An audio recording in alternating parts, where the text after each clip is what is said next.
excuse my misbehavior. You better say your prayers. The shit I spit is real, never made up. I'm eating good, I never put my tray up. You niggas snooze while I'm getting to it. Alright, so we got plenty more Trackz in the building, man. What up, you know dog? What I'm saying? On the couch with it. What's the deal? So who is Plenty More Trackz and where you from, man? Man, Plenty More Trackz is a producer, man. That's from the east side of the D. He's Warren, you know what I'm saying? Been around there making beats for years, you know what I'm saying? So I'm just growing though, you know what I'm saying? Just growing, bro. Yeah. Alright. So I seen you rap too though. You know what I'm saying? So what made you want to rap? I really felt like I always could rap, but I just really never really just took the time like out to rap for real, like because I was doing everything else, doing music, studio time, everything else, man, like recording other people, working on other people's projects, you know what I'm saying? So it kind of halted me from like writing, my writing process, because I was always mixing songs, doing all shit like that. But I finally got a chance to, when I did get a chance to do it, I was doing it and I liked how it sounded. So I was like, shit, let me do this shit every chance I get, you know what I'm saying? So that's how that kind of came about. And I've been rapping but not really rapping, you know what I'm saying? They know I can rap, but I always did everything else, so that's pretty much it. Okay. So you had anybody, you looked up to growing up, coming up? I had people, as far as musically, I had quite a few people I looked up to, like Dr. Dre, fuck with Dr. Dre for sure. J DILLA was like one of my biggest inspirations, man. Rest in peace to J DILLA. He was the reason why I pretty much started making beats for real. When I heard his shit, that's when I really wanted to make beats. I was like, whatever he doing, I want my shit to sound like that, you feel me? Right, because I done seen you a few times on your platforms, on your social platforms, sending hella shout outs, bro. You know what I'm saying? Yeah, man, that's definitely a inspiration, man. Like, when I first heard his music, I was fucking blown away, and at that moment, that's when I knew that's the kind of shit I want to make. I want to chop up old shit. I want to dig through records and digging through the crates and shit like that, and making my sound from there. Yeah, and that's what I've been doing ever since, you know. For sure. Speaking of crates, don't you got like an album? What is that? A mixtape or something? What is it called? Oh, it's called Crate Life. I got a beat tape series that I put out. I got Crate Life 1, Volume 1, and then I just dropped Crate Life Volume 2. Okay. It came out a couple weeks ago, actually. Make sure y'all check it out. But it's a collection of beats that I made that I sampled off the vinyl that I have in my vinyl collection. So I got like a whole shitload of vinyl. I collect vinyl, so I'll pick some shit, make some shit out like that. So I got a whole series about that. So it's pretty much sample digging through the crates, making beats, putting it out to the platform, man. You know what I'm saying? And it's been doing pretty well. Like, I see people listening to it, so that's some good shit. You know what I'm saying? Shout out to y'all.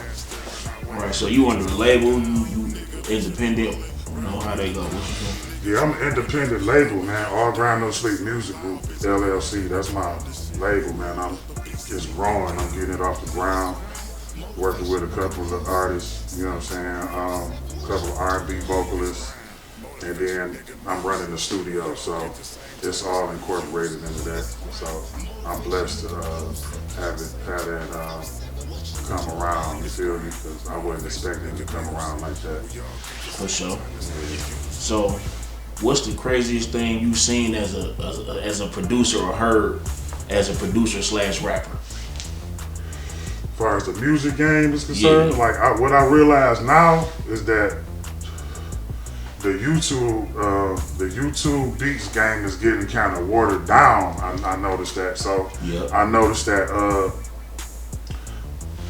like clients that I get that's coming to drop their songs and shit, a lot of them, they'll pull up a beat I done recorded already, like 5 or 6 songs of the shit already, And then there's been times that I have been in a studio with a group of people that's coming to do a song together, and they have put a beat on, like, put this beat on.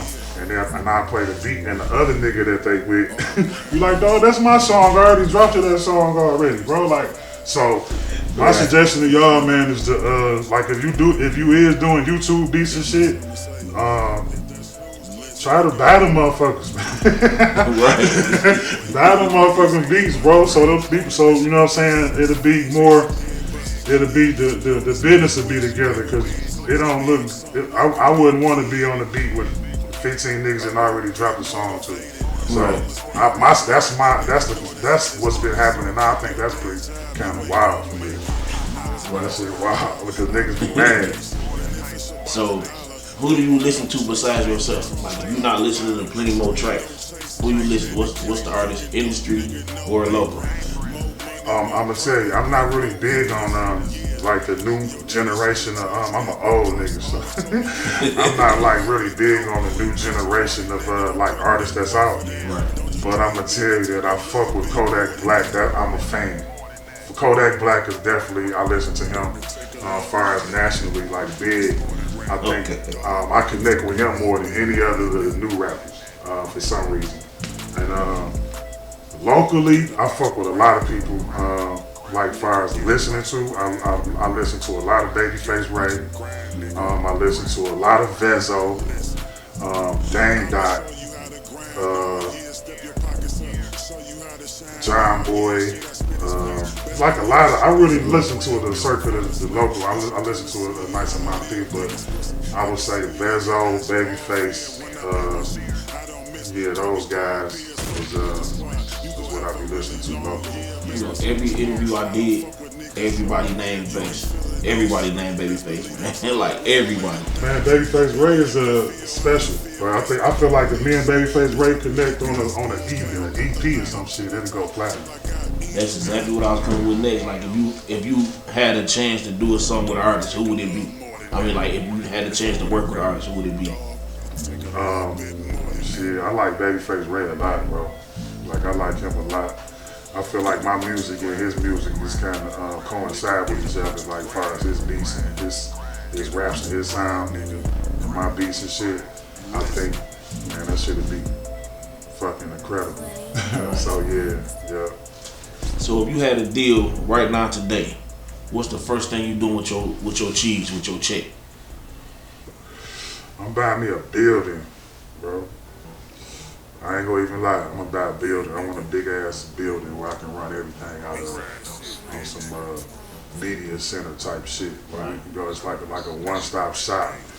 Cause I'm into investing in shit, bro. So that'd be the first thing I would do, like for real. Like I'm really into it, like investing and shit like that. Yeah, that's heavy right there. So yeah, I would buy a building.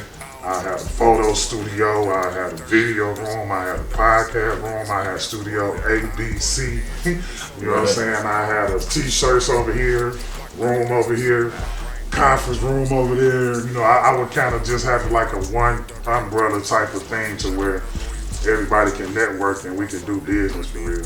Right. Yeah. So I see you got the gear on. Talk about your gear a little bit, man. Oh man, I got the gear, all grind, no sleep, man. That's my brand, bro. Had the idea years ago. Got it tatted on my chest, and that's where it kind of came from. I got it tatted on. I think I was at a tattoo party, and I was like, damn, I'm gonna get a tattoo. And I always was like, what should I get? Let me see what, and I wasn't gonna get anything, you feel me? So I was like, what represents me the best? So I was like, all grind, no sleep.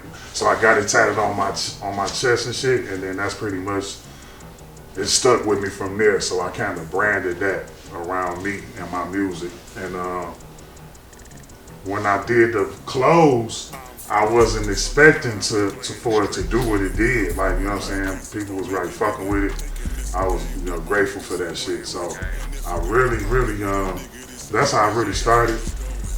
Y'all can make sure y'all check my shit out too. allgrindnosleep.com, the website. I got everything on there. If y'all want to buy some clothes, I got music. My music links is on there. All of that. So yeah, that's how the clothes came about. It kind of grew because I wasn't expecting. I think I was just pretty much starting off with a few t-shirts, and then I sold those in like one day. And then people was calling me like, bro, I need one. So I kind of had, I was kind of kept going because I really was gonna do it like a merch thing. Right. Like, okay, I got my label. I'm gonna do the merch with the label, but it kind of came like all around as a brand for real, man. So, and and it's growing. So, like I said, when I had time to do it, I did it, put it out, and it went good. I appreciate that.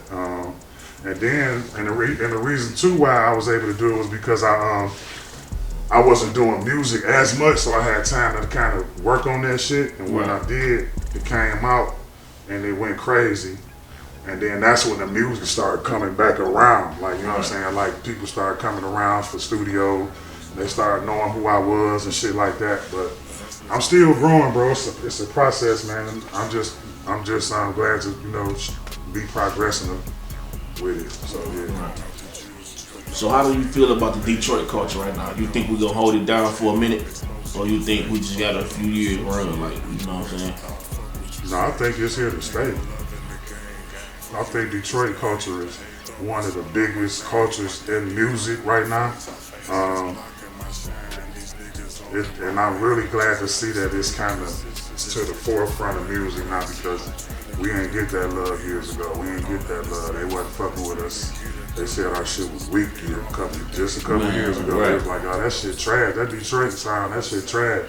But now you look at it, and everybody else try to rap like us. I done heard a few. Matter of fact, the battle rapper, what's his name? Was it Shotgun Suge? Yeah. He got a song out because I follow him on the gram. You know what I'm saying? Yeah. And I commented on it like, damn, that's the Detroit beat. He gonna say that bitch fire though, ain't it? You know what I'm saying? So I said, yeah, they on us. You feel me? Yeah. I heard like a lot of. Cause I listen to a lot of like random shit. Right. Milwaukee. Yep. They love us. Milwaukee. I heard a lot of that shit. That shit is us. All that. Ohio. Wisconsin. Them the little Midwest area. Right. But then the West Coast for sure, and then Florida down south, and like everywhere, bro. Like they can't deny our shit no more. You know what I'm saying? Kodak got a few beats from Helliver. Yeah, girl Juicy Fruit got some shit from Helliver. You know what I'm saying? With us, bro. Right. Like they fucking with us. I love it, but I knew it though. I knew it was gonna happen eventually. So I'm glad it's here. I just want to see it on some Grammy level now. Like I want to see somebody seeing our artists at the BET Awards, man. Like Heavy. Like Doug had that, you know what I'm saying? He had his run, but like a Babyface Rail, a Benzo, or you know what I'm saying? Like Payroll or somebody like that. That'd be cool, man. Oh hell yeah! If I see some Grammy shit, that's all I need to see. Crazy. So what would you tell an artist coming up under you that's trying to do exactly what you trying to do, or close to it? Man, don't be consistent. I learned that that's the most important, bro. Like. You can't put out one song in February and then not put another song out until November, bro. You gotta really be consistent across the board to really get that love, you know what I'm saying? People actually checking you out. Because if you just doing it like that, that's not gonna work. So if you go drop a song every week, or if you go drop a song every month, make sure it's consistent. Like, you know what I'm saying? Right. Everybody got lives and shit, but however your workflow is, make sure it's consistent with when you put your shit out. And and then just keep your business in order. Like, you know what I'm saying? Like a lot of people, they got dreams and aspirations to do this shit, but they don't know where to start. Like they just know to start making songs. Right. And there's really more to that. You gotta really have your shit lined up. Like I said, you gotta have your LLC. Do that shit, you know what I'm saying? Even though you a rapper, you a business, you a brand, you still have to, you know what I'm saying, present yourself as such, you know what I'm saying? Right. So that, along with your publishing, I think is the most important, bro. Like, you can't be out here rapping 100, you got 100 songs and then you ain't got no ASCAP or no BMI, you ain't got no publishing or no songwriter or no song trust. I try to educate people with that because people really don't know that they leave the money on the table with that. Like, okay, even though you getting your streaming money, you still got back end money from publishing that you might not even know about. You know what I'm saying? So a lot of people don't know, like, you know what I'm saying? I be telling people all the time, like, man, get your ass capped, get your BMI, get your songwriting shit, get your publishing shit, you know what I'm saying? Because you gonna really need it. Right. Yeah, so, yeah.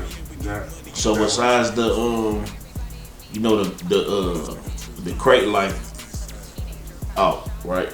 Besides those, what do you have coming out or out right now? Right now, I have All Grind No Sleep 2 out right now. It's on all digital platforms. Okay. It's a compilation that I had did during the pandemic. Okay. That's the last project that I did. It's like a compilation of all the rappers and like artists that I worked with. And what I got coming out is I'm coming out with my solo project. This is gonna be like my first solo effort, like project. Okay. All me, like me rapping, production, recording, mixing, everything. So that will be out in April, first week of April. It's called Hunger Pain. Okay. And it's gonna be me, man. It's gonna be my grind. It's gonna be what my grind really like. And I want everybody to check it out. Make sure y'all check that shit out. It's coming. Sure. It's coming. So, last question, you got any shout outs, man? Yeah, and I want to shout out everybody. I want to shout out the whole East Side. I want to shout out East Warren. I want to shout out everybody that's rocking with me. I want to shout out everybody that fuck with me. Shout out to Lucky Twine. Shout out to Ty. Shout out to my nigga Zoe. Shout out to my nigga Polo. Shout out to my nigga C Riggs. Shout out to my nigga Chuck, Dirty Merc, Rock Media, all of that, man. Like, I fuck with everybody for real. I want to work with everybody, man. Let's network. Let's get this shit rolling. You feel me? So, yeah, bro. For sure, man. That's all the time we got. With plenty more. Till next time, man. We gonna just try to get him back on the, you know, on the platform once that new album come out. Make sure y'all check it out. It's coming the first week of April, called Hunger Pain, man. It's gonna be fire. Visuals and everything coming soon. For sure. Till next time, on the couch. On the couch, man. 100.